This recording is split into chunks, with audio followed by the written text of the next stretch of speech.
ইতিমধ্যে লোকসভা ভোটে দামামা বেজে গিয়েছে, 3 দফার ভোট পর্ব শেষ হয়েছে। প্রতিটি জায়গায় দেখা যাচ্ছে মনোনয়নপত্র জমা দেওয়ার হিড়িক। এদিনও তার অন্যতা হল না। এদিন শুক্রবার দক্ষিণেশ্বর মন্দিরে মায়ের মন্দিরে পুজো দিয়ে মনোনয়নপত্র জমা দিলেন দমদম লোকসভা কেন্দ্রের প্রার্থী সৌগত রায়।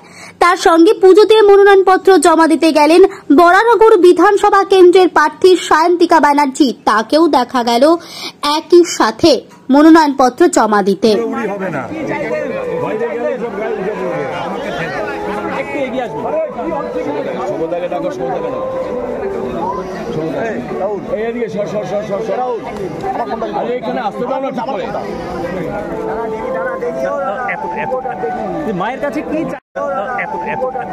মায়ের কাছে কি চাইলেন? আজকে তো নমিনেশন, অবশ্যই আশীর্বাদ চাইলাম, সবার মঙ্গল কামনা মা করুক, আমাদের আমাদের আশীর্বাদ করুক, আমরা যাতে জয়যুক্ত হই।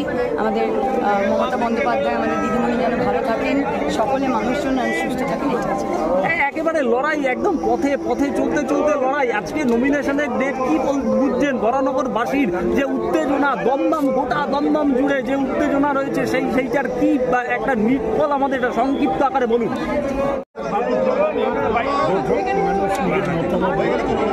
আমি নিশ্চয়ই আশা করি আমি জিতব।